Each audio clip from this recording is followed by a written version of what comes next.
on the podium, stepping off the podium with the trophy, he looked up, he said, "Hey, you coming to Calgary?" I said, "Yes." He said, "Good," and walked away. I never spoke to him again till Calgary. You mentioned a couple times having favorites, having people you're friends with, and we know sometimes your opinion might not align with that with other riders and with some people who you're friends with. Have you ever had to kind of navigate that as far as telling the truth, doing the best of your job, but offending your friends, or because you're trying to put someone over, someone might attack you because you don't put them over? No, I haven't actually. I've always felt, and I was trained, a journalist must not be biased. Yeah, I've met riders usually after they've retired as real friends, like Paul Sherman. I commentated on for 7 years, and it really never knew him until I asked him to work with me, and then we became pretty good friends. But well, first of all, I'm going to say thanks for not asking me any questions about Lance Armstrong. So I'm going to volunteer a response here, because I did see Lance as a friend, and I don't anymore. And I know Lance thinks I'm too old to do this job now, and it's a shame, but Lance did turn out to be the way we all know now, and it hurt me badly, because I saw the other side of Lance. And when Lance apparently asked for me to do his gigs for him through an organizer who lived in Calgary, Joe Dutton, sadly no longer with us, and Joe wrote to me and said, "Hey, Lance Armstrong does all these gigs. We raise an incredible amount of money. And he's asked if I would do the microphone job on his gigs." And I thought, yeah, Lance would never say that. So I wrote to Joe. I said, "Hey, Joe, it's September. It's a tough time for me. I'm not going to do it, but thanks for the offer." And the real reason was I didn't think Lance would have asked me. Well, I saw Lance during the tour. It was on, I think, stage 5. We're in Amiens. He'd just given a good clattering to the Colombians over the cobblestones of the Pavé in the hell of the north.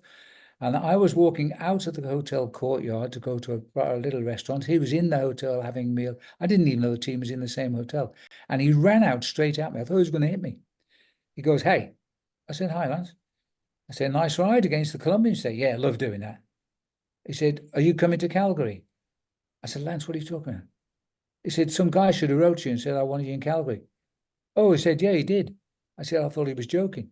"No, man, I wasn't joking." He said, "This guy's the best organizer in the world. We raise a lot of money for cancer. Let me know by the end of the tour." So I said, "Okay."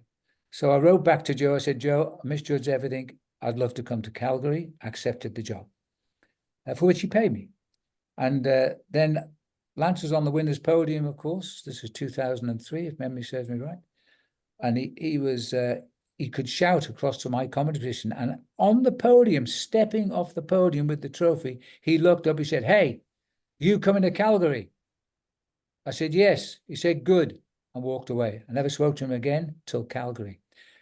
I could tell you a million stories about that trip to Calgary, but at the end of the day, he pulled in $2.5 million on 2 days of riding with people who had plenty of bucks and lovely people to meet.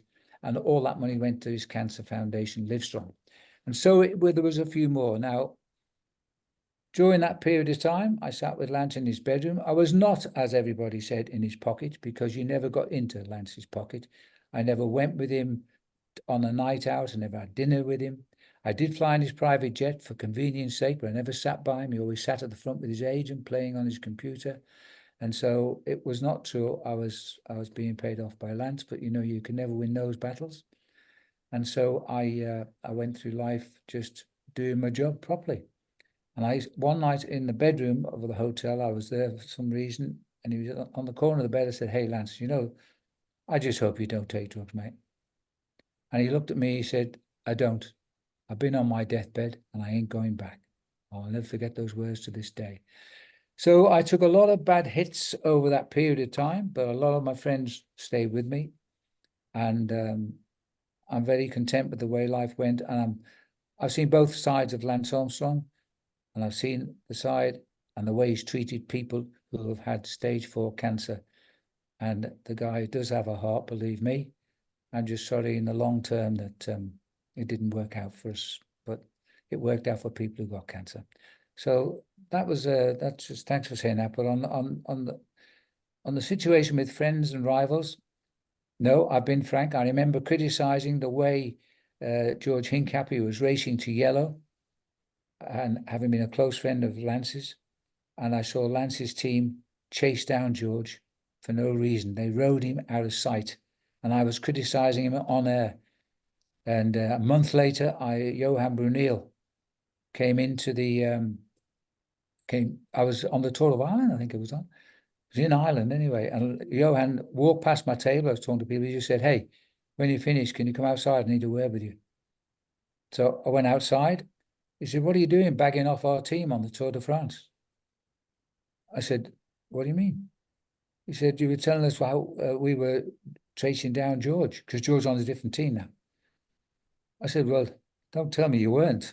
The clock told me a bit different story. Of course you were chasing him down." "No, we weren't. We're just keeping the distance." I said, "You collapsed his lead on the yellow jersey." I've got no further comment to make, Johan. I think that was the last time we ever spoke. So I will criticize people where I think criticism's due, but you must be sure of your facts. And George was pretty bitter with that, but I do know that George and Lance are pretty good friends now, so I guess it's water under a bridge. Well, thank you for that story. Thank you for that sage wisdom. Never be biased. Always tell it like it is. I think you should. Yes, thank you very much, sir.